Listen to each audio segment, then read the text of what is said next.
welcome to Abby's Bookish Life. I'm Abby, and this is my bookish life.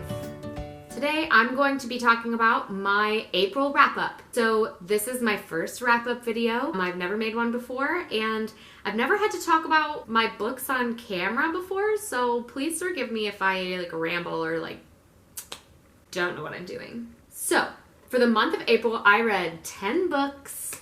It's probably the highest amount of books that I've read in 1 month since my sophomore year of high school. So I just don't get the chance to read a whole lot. I read 1 2-star book, 1 3-star book, 4 4-star books, and 4 5-star books. So overall, it was a pretty good reading month for me. So in the month of April, I read 5 physical books, 3 ebooks, and 2 audiobooks. I'll start by talking about the Readathons that I did this month. I participated in 2 Readathons this month. The Reading Rush Stay at Home Readathon and the Magical Readathon.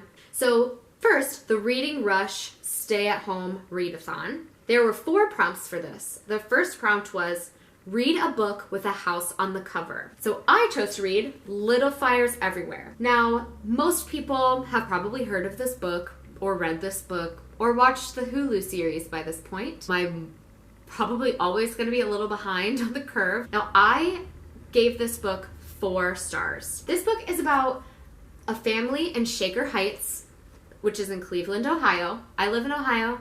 Hello.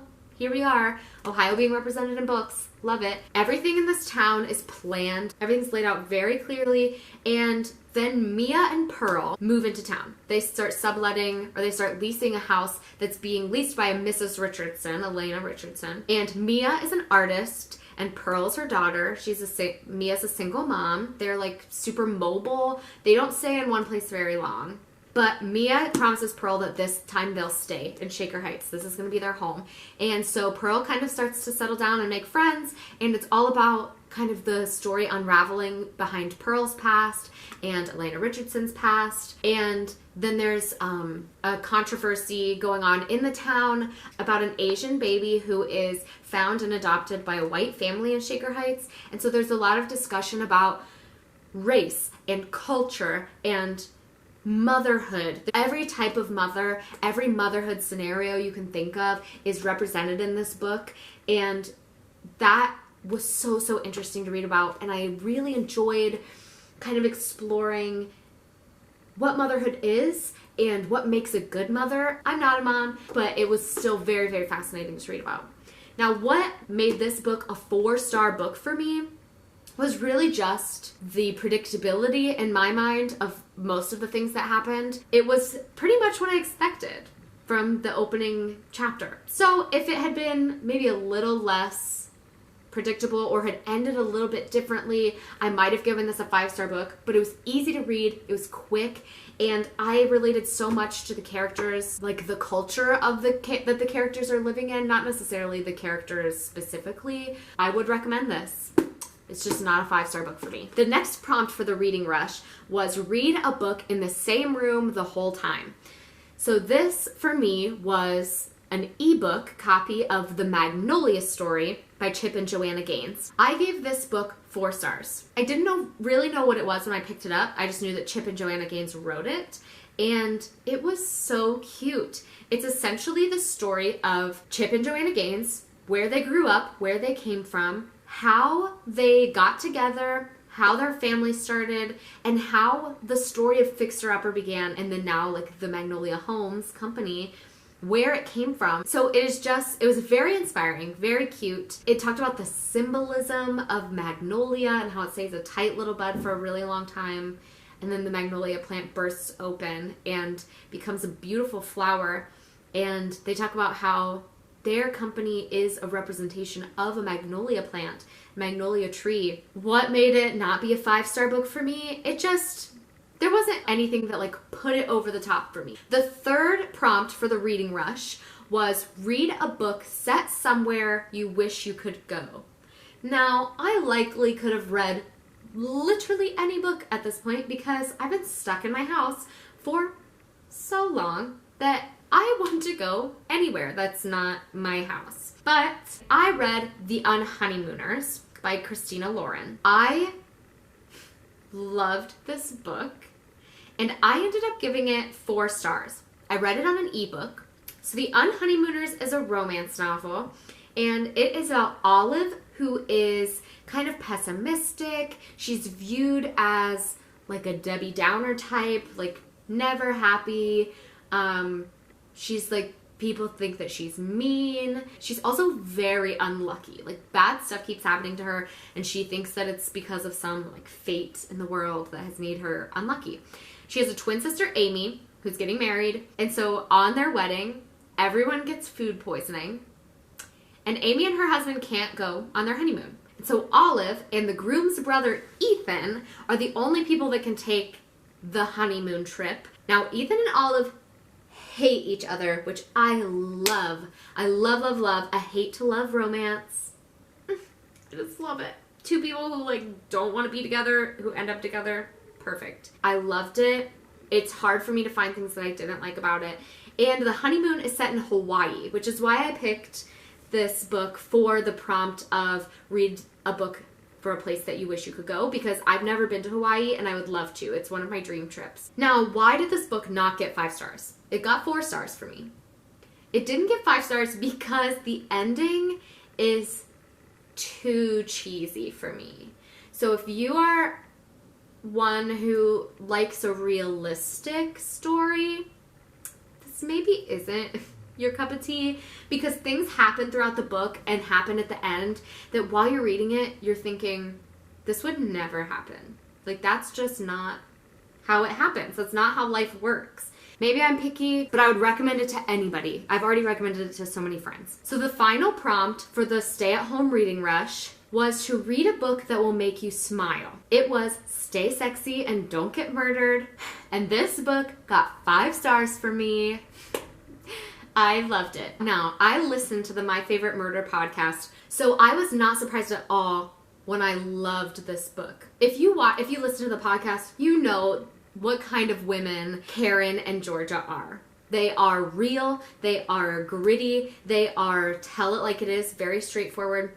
And this book is the story of their lives, essentially. In this book, they take their most common phrases that people say. So Stay Sexy, Don't Get Murdered is obviously like the most popular one. That's why it's the title of the book. These women take a couple of their most common phrases, and each of them tells a story that connects to why they believe that thing, or why it's important that we talk about that thing. And they talk about addiction and being in uncomfortable situations and learning how to get out of them by listening to your gut. My Favorite Murder is my favorite podcast, and the book is a great addition to it. It was funny. It definitely made me smile, so it fit the prompt well. If I didn't already listen to the podcast, I probably would have given it 4 stars. I read the physical copy, but I hear that the audiobook is recorded by them. So I think it's perfect for you, even if you like don't listen to their podcast, even if you're not really into true crime. They are life lessons that apply to everyone, especially women, but I would say everyone. So next up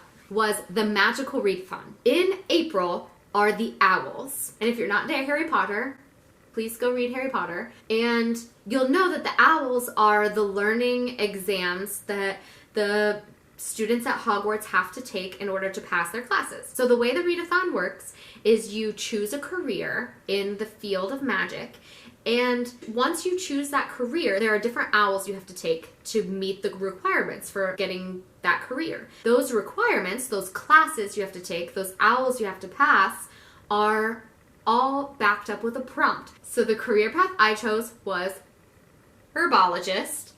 I'm so excited. So there were 3 owls that I had to pass in order to become an herbologist.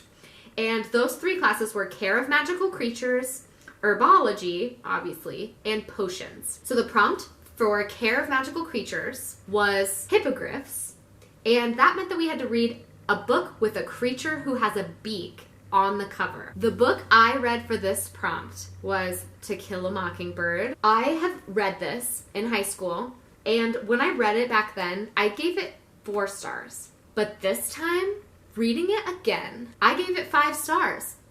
That's all I have to say about that. This book is a classic for a reason, in my opinion. It's easy to read. The characters are relatable. And it says right here on the front, the timeless classic of growing up and the human dignity that unites us all. Reading this as an adult really just made me dig even deeper into how meaningful these conversations are that this book inspires. I mean, obviously in school we talked about the race aspect, we talked about different groups of people coming together, we talked about childhood innocence, and having that clear, open mind can just lead to so many beautiful things in the world. But as an adult, I just connected so much deeply with Atticus. Now that I've lived more years since I've read this, I definitely think it deserves 5 stars. I really do. So the next owl that I had to pass was herbology. Obviously, to be an herbologist, you gotta pass herbology. So the prompt for herbology was to read a title that starts with the letter M. So I read The Marriage Plot. So I got this book from the library. I'm not allowed to return it, so I guess I'm just gonna keep it until the libraries open back up. And so I gave this book 2 stars. It didn't do it for me. It really didn't. So this book is about 3 characters, really. Madeline, Leonard, and Mitchell. So Madeline, Leonard, and Mitchell are all graduating from college. And this book is set in the early 1980s. So they're all graduating from college. Madeline wants to be a writer, and she applies to get into Yale for grad school. Leonard wants to be a scientist, and Mitchell wants to pursue some kind of like religious studies, some kind of theological studies, and none of them have really found their place yet. And so throughout this book, you follow Madeline and Leonard's relationship for the most part. They're dating, and Leonard is going through some mental health issues, and Madeline doesn't really know how to handle that. Mental health is not something that she talks about in her family, or that people in society really talk about at all in her world.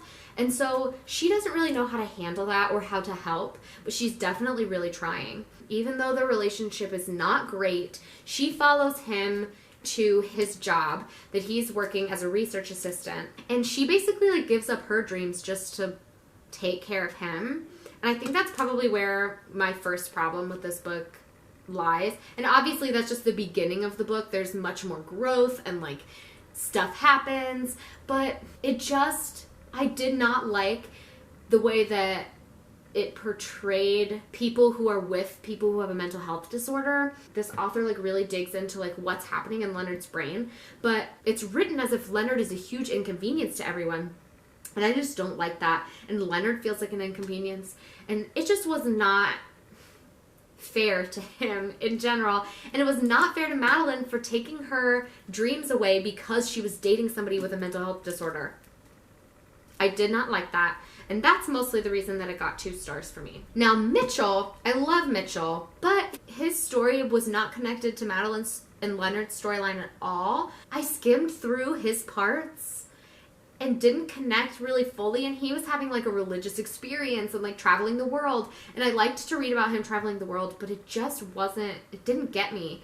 And I didn't like the ending. I just didn't like what this author did with this idea. I think the idea is good. I just think that it was not written the way that I wanted it to be. Like I get to say anything. I'm not an author. Whatever. And so the last owl that I had to pass for my herbology degree was potions. So this is to read a book under 150 pages. So I chose to read The Tales of Beedle the Bard by J.K. Rowling. What better book to read during the magical readathon that's all based on the world of Harry Potter and the world of Hogwarts. And this is a collection of stories, and it includes the story that's featured in the Deathly Hallows, The Tale of the Three Brothers. If you've seen the movie, if you've read the books, you know what The Tale of the Three Brothers is. It also includes The Wizard and the Hopping Pot, The Fountain of Fair Fortune, The Warlock's Hairy Heart, Babbity Rabbity and Her Cackling Stump, and The Tale of the Three Brothers. Now, what I love about this book is told in the world of Harry Potter. So everything is related back to the Harry Potter wizarding world that already exists, and I love that. The other thing I love about this is that it includes commentary by Albus Dumbledore. It tells you in the book that the stories are all collected because Hermione Granger went and collected the stories. And that is just so freaking cute to me. I just love it so much. Anyway, Albus Dumbledore does commentary on it, and it was just really cute and a really fun read, and I read it in like 45 minutes. It's only 111 pages. So cute, so great. I ended up giving this 5 stars. There was no reason not to. It was so freaking cute. And it had commentary by Albus Dumbledore, and it's found by Hermione Granger. Now, the stories all had a different moral that was kind of involved in them, and I liked reading about those. They were not just random stories. They were definitely like thought through wizarding stories. So for example, the first story, The Wizard and the Hopping Pot, it's about a young wizard who agrees to use his magic for the benefit of non-magical neighbors. It's all about helping those around you who maybe don't have the same resources that you have. The morals in this hit me, and I just kept thinking, like, I could read this to kids, and I just think that they would really connect to some of these stories. So I would highly recommend that you guys get this if you don't already own it.